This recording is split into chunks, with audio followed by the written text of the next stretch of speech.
My name is Natalie. I'm 38 years old. I live in Charlotte, North Carolina, in a blue colonial with a wraparound porch I once thought looked like a dream. For a long time, I believed I had the kind of life people envy. 2 kids, a stable job in nonprofit communications, a good husband, and a close-knit family. At least that's what the photos in our hallway claimed. But if you look closely at the edges of those pictures, the smiles don't quite reach the eyes. The arms around each other aren't as tight. And one woman, my sister, she's in every frame. Always slightly behind me. Always smiling. Her name is Lauren. We've had our ups and downs. Normal sister stuff, I used to think. Growing pains, competition, different personalities. I was the steady one, the practical planner, the boring one. She was the dazzling one, the risk taker. She had this glow, something that drew people in, made them lean closer when she talked. Even my husband, Matt. We got married 10 years ago. I wore ivory. He cried when I walked down the aisle. And Lauren stood beside me, maid of honor, beaming in soft lavender, giving her toast about how Matt and I were proof that soulmates exist. I remember crying as she spoke. She had always been the one I wanted to protect. That night, she told me it was the happiest she'd ever seen me. She kissed my cheek, handed me champagne, and then disappeared for almost an hour. I never asked where she went. I never thought I'd have to. That was a decade ago. But 2 months ago, I found something. Something small. Stupid even. A receipt in Matt's jacket pocket when I was taking it to the dry cleaner. It was for a flower delivery. 2 dozen white tulips and a handwritten card. The note said, like the first night, "You still wear lavender, don't you?" I don't wear lavender. But my sister does. At first I thought, no, I hoped, he was planning a surprise. For me. Maybe an anniversary redo. Maybe it was old. Maybe it was nothing. But I'm not the kind of woman who looks away when something doesn't sit right. Not anymore. So I searched. Old emails. Credit card statements. Then his backup phone. The one he uses when he travels for work. There in the photo archive I found them. Lauren. Matt. Together. In a hotel room I recognized from a trip he said he took alone to Seattle last fall. Lauren had told me she was visiting an old college friend that same week. My fingers went cold. My chest felt hollow. I kept scrolling. A video. Her laugh. His hand brushing her hair back. Her calling him baby. The next morning, I made his coffee like I always did. Kissed his cheek. Packed the kids' lunches. He smiled, told me he'd be home late, client dinner. I nodded. Then I called Lauren. "Come over tonight?" I said. "Just us. Like old times." She paused, then chirped. "Of course. I miss you." She had no idea what was coming. And I had no idea just how far it really went. Lauren arrived just after 7. She looked beautiful, of course. She always did. Casual and perfect. Cream sweater, soft curls, a lavender scarf that stung my eyes. She carried a bottle of our favorite red wine like it was 2012 again. And nothing had ever gone wrong between us. I had the table set. Cheese board, crackers, grapes. I lit a candle. Made it feel cozy. Real. Like a sister's night in. She talked. She always talked. About work, her new Pilates class, a man named Simon who was nice but probably too clingy. She asked about Matt, the kids. Said, "You two still make marriage look easy." I wanted to laugh. Or cry. Or grab her face and scream. But I didn't. Instead I said, "I found something. A receipt." She stopped mid-sip. Receipt. For tulips. White tulips. A note that said something about lavender. I watched her. Carefully. She blinked, forced a chuckle. That could be anything. People send flowers all the time. Do people usually sign them with still thinking about the first night? Silence. She set her glass down too hard. "Nat, what are you implying?" I leaned forward. "Don't play dumb, Lauren. I saw the photos. The videos. You were in Seattle with him." Her mouth opened, but nothing came out. Then finally a whisper. "How long have you known?" "A few days," I said calmly. "But I have a feeling it goes much deeper than that, doesn't it?" She folded in on herself, like a balloon losing air. It didn't start the way you think. How did it start then? I said, the sharpness in my voice surprising even me. Was it after the wedding? Before? You wore lavender that day too. Her eyes filled with something, guilt, shame, maybe just fear. It started the night of your rehearsal dinner. I froze. I was drunk, she rushed on. He was stressed. You were crying in the back room about the florist messing up your bouquet, remember? And Matt and I, we were alone. It was one time. I swallowed hard. One time. She flinched. At first. There it was.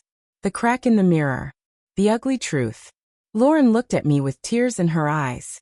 I didn't mean for it to go on. I thought he'd stop. I thought he loved you. But we kept slipping. Slipping? I echoed, my voice hollow. She reached for my hand. I pulled back. You were supposed to be my sister, I said. And you made a choice. Again. And again. I wanted to tell you so many times. But you didn't. She nodded. I was pregnant with Ava that fall. I whispered, almost to myself. You came to the baby shower. You helped me put her crib together. And the whole time, you were sleeping with her father. Lauren cried then. Real tears, I think. But I didn't care. I'd cried enough for both of us. I stood. You need to leave now. She stood, wobbling, mascara streaked. Please don't tell Mom. I laughed bitterly. Oh, I won't have to. She left without her scarf. I stared at it for a long time. Then threw it into the fireplace and watched it burn. Later that night, I logged into Matt's cloud drive. He didn't know I had the password. I searched for documents. Hidden folders. Anything that felt off. One folder caught my eye. Smith and Lake LLC. That wasn't his company. It wasn't anything I'd ever heard him mention. Inside were scans of contracts, land deeds, wire transfers, and Lauren's name. Multiple times. Then I saw it. A real estate file for a lakefront property under a shell company. The listed co-owner? Lauren Michelle Granger. My hands shook. My mind raced. They weren't just sleeping together. They were building a life together. Without me. I didn't sleep that night. I lay awake beside Matt, listening to the hum of his breath, the soft turn of his body. The same man who once whispered that he couldn't fall asleep unless my hand touched his. Now that same hand clutched the truth like a blade under my pillow. I knew now it wasn't just a fling. Not a few drunken nights or a lapse in judgment. It was a full second life. They'd bought property together. Created an LLC. There were photos of blueprints. Interior design notes. Even a Pinterest board link titled Lake House Dreams. I clicked it. Each pin hit harder than the last. Linen curtains, oak kitchen cabinets, modern farmhouse exteriors. The kind of house Matt and I used to dream about building someday. The kind of house he said we couldn't afford. He was building it with her. The next morning, I sat across from him at breakfast. He was laughing at something on his phone, spreading butter on toast, completely unaware that the woman he had betrayed for years had already begun writing his ending. How was your night? He asked, sipping his coffee. Quiet, I said. I saw Lauren. He didn't flinch. Didn't blink. Yeah? How's she doing? I tilted my head. You tell me. He looked up then. Slowly. What's that supposed to mean? I just smiled. He didn't speak again. That day, I took off from work. I called an attorney, Linda Kane, a referral from a friend who'd survived a similar kind of nuclear divorce. Linda didn't ask for drama. Just facts. I gave her plenty. Then I went to my parents' house. My mother was in the garden. My father sat on the porch peeling apples like always. They looked up, surprised by the unannounced visit. I need to tell you something, I said. And I did. Every awful detail. My mother turned pale, my father silent. The pain was quiet at first, then came the fury. Lauren had always been their golden child. The charming one. The daughter who called every Sunday. And now she was the one who dismantled everything. I showed them the photos. The property records. The emails. My mother whispered. I don't know who she is anymore. I didn't either. That evening, I went to Ava's soccer practice, then to Caleb's school art exhibit. Matt didn't come. Meetings, he texted. Late one tonight. I didn't reply. Instead, I parked a block from the address listed on the lake property paperwork. A 2-story Craftsman. Black trim. Fresh mulch in the flower beds. There were lights on inside. Through the window, I saw Matt. And Lauren. She was barefoot, dancing in the living room while holding a wine glass. He laughed and wrapped his arms around her from behind. She looked so at home. That was the part that broke me. She wasn't a visitor. She lived there. I backed away from the window and walked to the end of the street, hands trembling. I could have marched inside. I could have screamed. But revenge, real revenge, isn't noise. It's silence and planning. And I was just getting started. The next morning, I pretended nothing had changed. Eggs for the kids. Coffee for Matt. A kiss on the cheek. Routine was my greatest weapon. If he suspected anything, he didn't show it. In fact, he was unusually cheerful. I might be traveling next weekend, he said over toast. Potential client in Nashville. I nodded. Sounds great. Let me know if you need help packing. He smiled, leaned in to kiss me again. I wanted to spit. Instead, I kissed him back. That day, I met with Linda again and gave her everything. Recordings of Matt's conversations with Lauren, photos of the lake house, financials, wire transfers, proof of fraud. My hands didn't even shake anymore. I'd gone past rage. Past grief. I was living in clarity. We filed the necessary paperwork. Linda arranged to freeze the marital assets. We subpoenaed the real estate transaction, and I had my own forensic accountant begin reviewing the past 3 years of our taxes. I hadn't realized how deeply he'd buried things: shell companies, stolen money from our kids' college fund, falsified business expenses. Lauren wasn't just his mistress. She was his accomplice. That night, I texted my sister. Come to dinner Friday. I want to make things right. Just us. She replied within minutes. I'd like that. I really would. Of course she would. Friday came quickly. I cooked her favorite meal, roasted salmon with lemon risotto. I lit candles. Put on soft music. Ava helped me fold napkins. She didn't know what this night meant, but she smiled and said, "You look really pretty, Mom." I kissed her forehead and tucked her in early. At 7:42, Lauren rang the doorbell.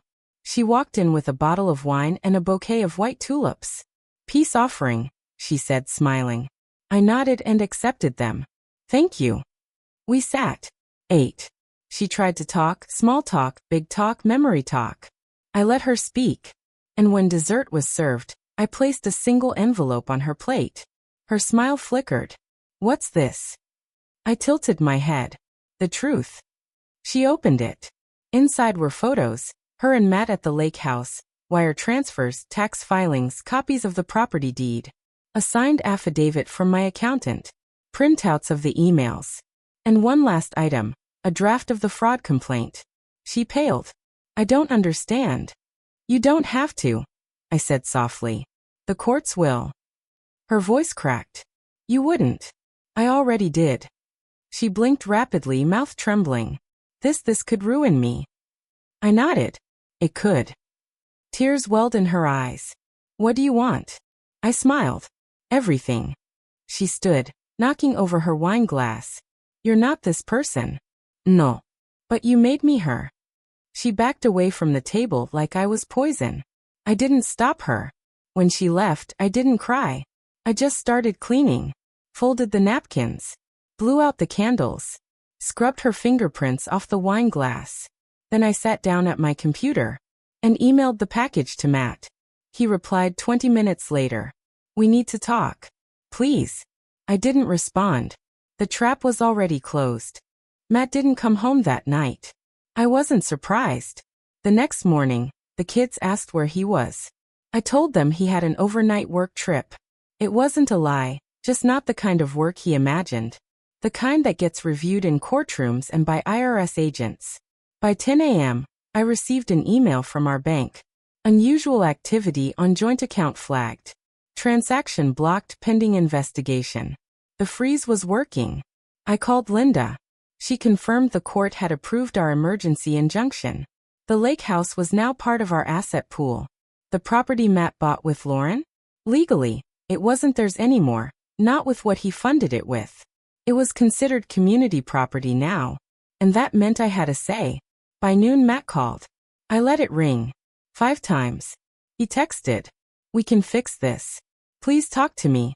Then. You're going to destroy our family. And finally. What do you want? I replied with one line. Dinner. Sunday. 6 p.m. Bring Lauren. He didn't respond. But I knew he would come. Sunday arrived like thunder. I wore a charcoal gray dress. Neutral. Simple. Strong. The table was set for 4, me, Matt, Lauren, and someone else. When the doorbell rang at 6:02, I opened it slowly. Matt stood stiff in a navy blazer, Lauren behind him, pale lips tight. Neither spoke as they stepped inside. I gestured to the dining room. They sat. The air was electric. Then at 6:06 the final guest arrived. My mother. She walked in holding a small folder in her hands and took a seat at the end of the table. Lauren gasped softly. Matt blinked. Why is she here? He asked, voice tight. I smiled. Because families deserve the truth. Silence stretched across the room. I opened a laptop at the center of the table and pressed play. A recording filled the space. Matt's voice. Lauren's laugh. Discussions of accounts, wire transfers, deception. I watched them both shrink in real time. When it ended, I looked directly at them. You didn't just cheat, I said softly. You plotted. You built a future together while draining mine. And you did it under my roof, with my children sleeping 2 rooms away. Matt rubbed his face, shaking. I messed up.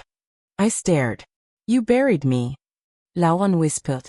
Ned, You don't get to speak. My mother cut in sharply. You don't get to sit here and cry and pretend this was a mistake. You knew what you were doing every day of this disgusting affair. Lauren burst into tears. I didn't flinch. Matt looked like a man unraveling. So what now? Now, I said, sliding another envelope across the table. You sign this. He opened it. Divorce papers. Full custody. No claim to the house. Alimony for the kids. Forfeiture of the lake property. A clause requiring disclosure of all hidden assets. Penalties for violations. Matt stared, mouth open. You can't be serious. I am, I said. Sign it, or everything goes public. He blinked. The business, my investors. I leaned in. We'll hear the recordings. We'll read the fraud complaints. We'll watch your mistress cry on camera. He looked at Lauren. She was ghost white. Then he picked up the pen. And signed. One line. Then another. Lauren whispered. Why are you doing this? I stood. You both thought I was weak, I said quietly. You thought I'd keep pretending. Keep smiling. Keep folding laundry while you stole my life. But you forgot something. They stared. I remember everything. I turned and walked away. Let them sit in the silence. Let the smell of roasted chicken haunt them. I'd already eaten. The morning after the dinner, the house felt different. Not quieter, just mine again. I made pancakes for Ava and Caleb. Matt didn't text. Lauren didn't call. I doubt either of them slept. By noon Linda called. The signed papers were filed. The property transfer was in motion. The judge had agreed to an expedited review of Matt's finances based on the evidence we'd submitted. Investigations were underway. Lauren's name was already flagged in a real estate fraud claim. The lake house was now frozen. Their dream home? Just a cold box of consequences now. That night, as I folded laundry, Ava came into the room. Where's Dad? I knelt down. He's going to be away for a while, sweetheart. Because of Aunt Lauren? I blinked. Why do you say that? I heard you talking last week. She was crying. You weren't. I smiled gently and pulled her into a hug. You're smart, I whispered. Never forget that. Matt moved into a rental 2 neighborhoods away, closer than I would have liked. He sent awkward, empty messages, check-ins, half apologies, requests to see the kids. I allowed supervised visits, brief ones. I refused to let my children be manipulated the way I was. Lauren vanished. My mother told me she'd gone to stay with an aunt in Florida. She didn't even say goodbye. It was strange, how silence replaced rage. I wasn't angry anymore. I was rebuilding. I painted the living room. I got a haircut. I started jogging again. I found an old sketchbook in the attic and began drawing for the first time in years. One afternoon, while picking up Ava from art class, I met someone. His name was Marcus. He was helping his niece pack up her easel. We laughed about the chaos of kids and glue sticks. He had warm eyes, the kind that didn't scan the room for something better. We talked for 20 minutes like it was 5. He gave me his number, but didn't ask for mine.